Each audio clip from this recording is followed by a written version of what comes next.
Welcome to our schedule zone. మరి ఎన్ని రకాల ప్రభుత్వ ఉద్యోగాలు ఉన్నప్పటికీ కూడా చాలామందికి ఒక డ్రీమ్ అనేటువంటిది యూనిఫామ్ ఉద్యోగం.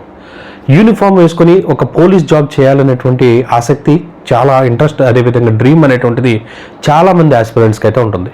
మరి ఎన్నో రకాలైనటువంటి యూనిఫామ్ ఉద్యోగాలు ఉన్నప్పటికీ కూడా క్షేత్రస్థాయిలో మనకు ఎదురుగా హీరోలుగా కనపడేటువంటి పోలీస్ ఉద్యోగాల్లో పోలీస్ ఎవరంటే ఎస్ఐ అని చెప్పుకోవచ్చు.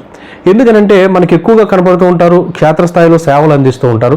ఒక ఐపీఎస్ సెలెక్ట్ అయినటువంటి వాళ్ళు లేదా గ్రూప్ 1 కేటగిరీ వాళ్ళు చూసుకుంటే వాళ్ళు 5 క్యాడర్లో వాళ్ళు జాబ్ చేస్తూ ఉంటారు తప్ప వాళ్ళకి ప్రజలకు అనేటువంటిది పెద్దగా రిలేషన్ అనేటువంటిది ఉండదు. కానీ ప్రజలతో దగ్గరగా మమేకమవుతూ ప్రజలకు ఒక హీరోలాగా కనిపించి డైరెక్ట్గా జాబ్ చేసేటువంటి పోలీస్ ఉద్యోగం చూసుకున్నట్లయితే మనకు ఎస్ఐ ఉద్యోగం. ఈ ఎస్ఐ అవ్వాలి అనేటువంటి కళ చాలామంది యువతులకు ఉంటుందన్నమాట. మరి హౌ టు బికమ్ ఎస్ఐ, అసలు ఎస్ఐ అవ్వాలంటే ఏ విధంగా అవ్వాలి, ఏం చదవాలి, క్వాలిఫికేషన్ ఎలా ఉండాలి, అదేవిధంగా వయోపరిమితి ఎంత ఉండాలి, అదేవిధంగా ఫిజికల్ రిక్వైర్మెంట్స్ ఏంటి, మెడికల్లో ఏంటి, అదేవిధంగా ఏ బుక్స్ అనేటువంటివి చదవాలి, ఎలా మీరు ఎస్ఐ అవ్వాలనుకుంటే ఏ విధంగా అవ్వచ్చు అనేటువంటి కంప్లీట్ డీటెయిల్స్ మనం ఈ వీడియో అయితే డిస్కస్ చేయబోతున్నాం. తెలుగు రాష్ట్రాల్లో మనకి ఎస్ఐ నోటిఫికేషన్స్ కూడా త్వరలోనే అయితే రాబోతున్నాయి. కాబట్టి ఈ వీడియో సహకారంతో మీరు ఎవరైతే యంగ్స్టర్స్ ఉన్నారో, కొత్తగా డిగ్రీ కంప్లీట్ చేసిన వాళ్ళు ఉన్నారో, వయోపరిమితి సరిపోయేటువంటి ఉన్నారో ప్రిపరేషన్ అయితే స్టార్ట్ చేయండి. ఎందుకనంటే ఈ జాబ్ అనేటువంటి క్రేజ్ అనేటువంటిది నార్మల్గా ఉండదు. చాలామంది తప్పిస్తుంటారు డ్రీమ్ అనేటువంటిది అనమాట, ఈ ఉద్యోగం సాధించాలనేటువంటిది. కాబట్టి ఈ ఎస్ఐ ఉద్యోగానికి సంబంధించి అర్హతలు ఏంటి, ఎట్లా మనం ప్రిపేర్ అవ్వాలనేటువంటి డీటెయిల్స్ చెప్పే ముందు our schedule zone integrated mentorship program మనం స్టార్ట్ చేస్తాం. 2 సంవత్సరాల కాల వ్యవధిలో ప్రభుత్వ ఉద్యోగం వచ్చే విధంగా ఇంక్లూడింగ్ ఎస్ఐ కూడా మీకు వ్యక్తిగతంగా షెడ్యూల్, ఏ రోజు ఏం చదవాలని షెడ్యూల్ ఇచ్చి, షెడ్యూల్కి అనుగుణంగా మెటీరియల్ ఇచ్చి, మెటీరియల్కి అనుగుణంగా లెజెండరీ ఫ్యాకల్టీస్తో ఒక సబ్జెక్ట్కి 2 ఫ్యాకల్టీస్తో క్లాసెస్ ఇచ్చి, ప్రతిరోజు టెస్ట్ కండక్ట్ చేస్తూ, వీక్లీ టెస్టులు, మంత్లీ టెస్టులు కండక్ట్ చేస్తూ, ఎప్పటికప్పుడు డౌట్స్ క్లారిఫై చేస్తూ మిమ్మల్ని ప్రభుత్వ ఉద్యోగిగా 200% మార్చే విధంగా ఈ ప్రోగ్రామ్ ఉంటుంది. వ్యాలిడిటీ 2 సంవత్సరాలు ఉంటుంది. ఫీజు కేవలం 2000 ఉంటుంది. ఆసక్తి ఉంటే డిస్క్రిప్షన్లో ఉన్నటువంటి వాట్సాప్ గ్రూప్లో జాయిన్ అవ్వండి. సో మరి ఈ ఎస్ఐ అవ్వాలి అన్నప్పుడు అసలు మనకు అర్హతలు ఏముండాలి, ఎన్ని రకాల ఎస్ఐలు ఉంటాయి, ఇవన్నీ కూడా చూసుకున్నప్పుడు ఎస్ఐ అనగా మనకి జనరల్గా రెగ్యులర్గా మనకు కనిపించేటువంటి ఎస్ఐస్ ఎవరైతే ఉంటారో వాళ్ళని సివిల్ ఎస్ఐ అని అంటాం అనమాట. అంటే వేరియస్ కైండ్స్ ఆఫ్ ఉంటాయి మనకి, వీళ్ళు సివిల్ ఎస్ఐలు మనకి ఎక్కువగా కనపడుతూ ఉంటారు. ఇక దీని తర్వాత మనకు చూసుకుంటే సివిల్ తర్వాత మనకి ఏఆర్ అంటే ఏఆర్ఎస్ఐ అనేటువంటిది ఉంటుంది. అంటే మనకి ఎవరైతే పొలిటీషియన్స్ ఉంటారో వాళ్ళకి సెక్యూరిటీ డ్యూటీ చేసేటువంటి వాళ్ళని మనకి ఏఆర్ఎస్ఐలు అంటారు. వీళ్ళు బ్లాక్ అండ్ బ్లాక్ మనకి సఫారీ డ్రెస్ వేసుకొని ఉంటారు అనమాట. ఇక దీని తర్వాత మనం చూసుకున్నట్టయితే స్పెషల్ ఎస్ఐస్ ఉంటారు. అదేవిధంగా నెక్స్ట్ మనం చూసుకున్నట్లయితే ఏపీఎస్పి అంటే నక్సల్ ఏరియాలో పనిచేయడానికి ఒక సపరేట్ ఉంటారు. అదేవిధంగా స్పెషల్ ప్రొటెక్షన్ ఫోర్స్ అనేటువంటిది ఒకటి ఉంటుంది, దానికి సంబంధించి ఎస్ఐలు ఉంటారు. అదేవిధంగా జైలర్ కూడా మనకి ఎస్ఐ కేటగిరీనే వస్తుంది, జైల్లో పనిచేసే విధంగా. ఈ విధంగా మనకి ఇన్ని రకాలైనటువంటి ఎస్ఐ ఉద్యోగాలు అయితే ఉంటాయి. బట్ ఎక్కువగా ప్రిఫరెన్స్ ఇచ్చేది సివిల్ ఎస్ఐకి ఎక్కువగా ప్రిఫరెన్స్ ఇస్తారు. ఎందుకంటే మనకి రెగ్యులర్గా మనకి లోకల్ ఉన్నటువంటి చిన్న టౌన్లోను, సిటీస్లోను, పోలీస్ స్టేషన్స్లో ఎవరైతే ఆ స్టేషన్ మొత్తానికి హెడ్గా ఉంటారో వాళ్ళు సివిల్ ఎస్ఐస్ అనమాట. బట్ దానికి ఎక్కువ క్రేజ్ ఉంటుంది. బట్ మనకు వచ్చే మార్కులను బట్టి ఈ ఎస్ఐస్లో ఏదో ఒక ఎస్ఐ అనేటువంటిది వస్తుంది. అదేవిధంగా మరి మినిమం ఎడ్యుకేషన్ క్వాలిఫికేషన్ ఏముండాలి అని చూసుకుంటే, ఇక్కడ మినిమం ఎడ్యుకేషన్ క్వాలిఫికేషన్ ఒక ఎస్ఐ అవ్వాలన్నప్పుడు మీకు డిగ్రీ అనేటువంటిది ఉండాలి. డిగ్రీలో మీకు లీస్ట్ మార్క్స్ వచ్చినా పర్వాలేదు, జస్ట్ పాస్ అయితే సరిపోతుంది, ఫస్ట్ క్లాస్ రావాల్సిన అవసరం లేదు. అది ఏ డిగ్రీ అయినా పర్వాలేదు, మనకి బి అయినా, బీకామ్ అయినా, బీఎస్సీ అయినా, బీటెక్ అయినా, ఏ డిగ్రీ అయినా సరే మీరు ఎలిజిబుల్. అదేవిధంగా ప్రైవేట్గా కట్టినా మీరు ఎలిజిబుల్లే. 10th ఇంటర్ లేకుండా డైరెక్ట్ డిగ్రీ చేసినా కూడా మీరు ఎలిజిబుల్లే. సో డిగ్రీ అనేటువంటిది ఉంటే సరిపోతుంది. బట్ ఆ డిగ్రీ యూజీసీ రికగ్నైజ్డ్ యూనివర్సిటీ అయ్యే ఉండాలి, అది మాత్రం గుర్తుపెట్టుకోండి. ఇక నెక్స్ట్ చూసినట్లయితే వయో పరిమితి ఎంత ఉండాలి అని చూసుకుంటే, ఎస్ఐ అవడానికి మినిమం 21 సంవత్సరాలు మీరు వయసు కంప్లీట్ చేసుకుండాలి. మ్యాక్సిమం 27 సంవత్సరాలు, 27 సంవత్సరాలు వయసు అనేటువంటిది ఉండాలి. కానీ దీనికి 2 సంవత్సరాల వయో సడలింపు అనేటువంటిది ఆంధ్రప్రదేశ్ రాష్ట్రంలో ఇస్తున్నారు. కాబట్టి 29 సంవత్సరాలు ప్లస్ దీనికి SC, ST, BC, economically weaker section వీళ్ళందరికీ కూడా మరొక 5 సంవత్సరాలు సడలింపు అయితే ఉంటుంది. దీన్ని బట్టి 34 ఇయర్స్ వచ్చే వరకు కూడా ఎస్ఐ ఉద్యోగానికి మీరు ప్రిపేర్ కావచ్చు. ఓకేనా, ఇది ఎడ్యుకేషన్కి సంబంధించి, వయో పరిమితికి సంబంధించి. బట్ ఇది యూనిఫామ్ జాబ్ కాబట్టి ఫిజికల్ రిక్వైర్మెంట్స్, మెడికల్ స్టేటస్ కూడా చాలా ఇంపార్టెంట్. సో మరి అవి కనుక మనం చూసినట్లయితే ఇక్కడ మెడికల్ చూసినట్లయితే ఐ అనేటువంటిది డిస్టెన్స్ విజన్ 6/6 ఉండాలి. దూరం విజన్ 6/6 మార్క్స్ ఉండాలి. అదేవిధంగా నియర్ విజన్ 5/5 0/5 అనేటువంటిది ఉండాలన్నమాట, ఐ అనేటువంటిది. దీంతో పాటుగా మనకి పీజియన్ చెస్ట్ ఉండకూడదు, నాక్ నీస్ అనేటువంటివి ఉండకూడదు.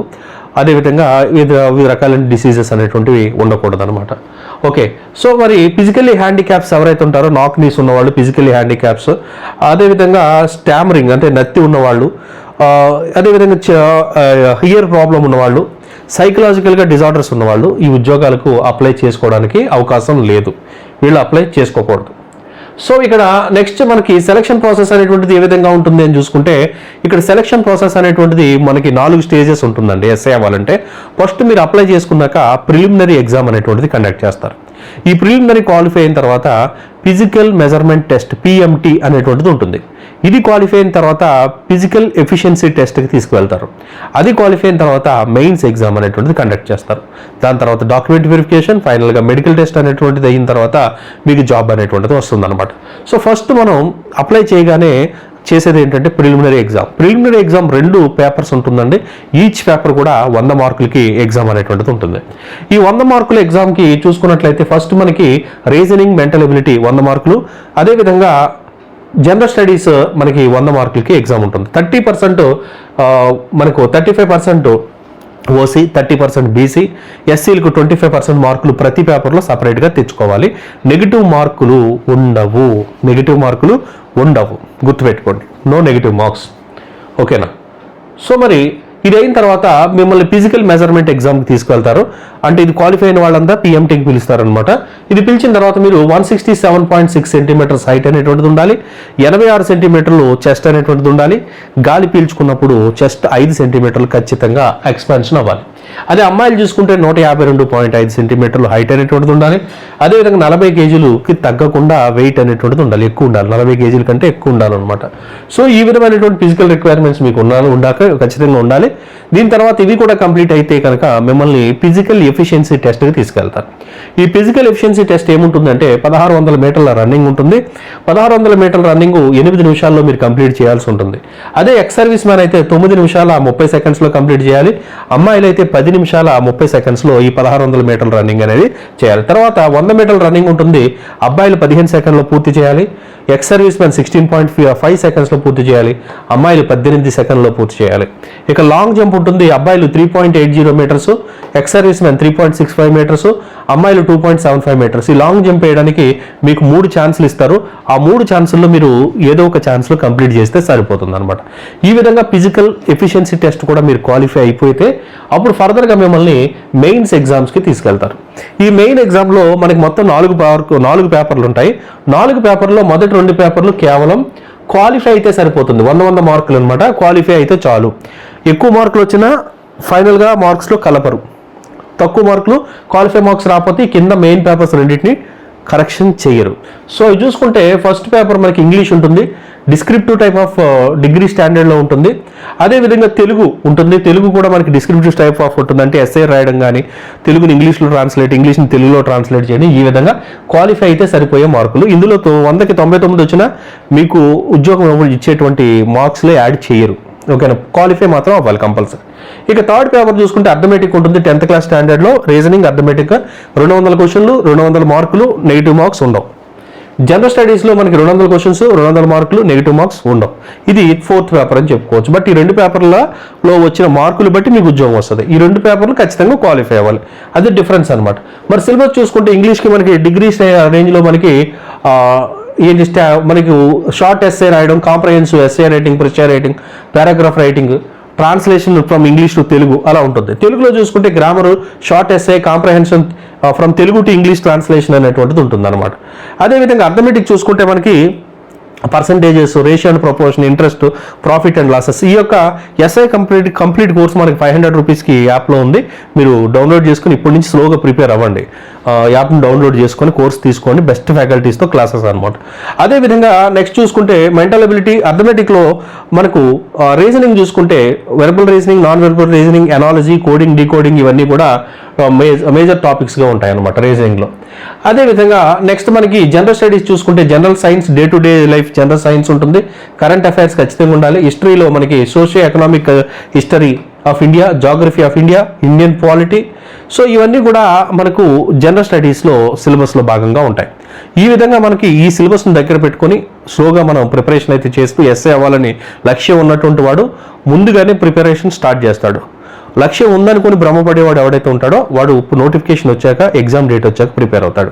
వాడు జీవితాంతం ప్రిపేర్ అవుతూనే ఉంటాడు, అవుతున్నానని పక్క వాళ్ళకి చెప్పి నమ్మిస్తూ ఉంటాడు. కానీ లక్ష్యాన్ని ఎప్పటికీ చేరుకోడు. బట్ నిజమైనటువంటి లక్ష్యం చేరుకునేటువంటి వాళ్ళు ఇర్రెస్పెక్ట్ ఆఫ్ నోటిఫికేషన్ ఒక ముందు చూపుతోటి ముందు నుంచే ప్రిపేర్ అయ్యి నోటిఫికేషన్ వచ్చే సమయానికి సిలబస్ కంప్లీట్ చేసి యుద్ధానికి సిద్ధంగా ఉంటాడు. సో మరి మీరు ఏ కేటగిరీలో ఉన్నారని తెలుసుకొని మీరు ప్రిపరేషన్ యూనిఫామ్ వేసుకోవాలనేటువంటి కసి మీలో ఉంటే కనుక ప్రిపరేషన్ స్టార్ట్ చేయండి.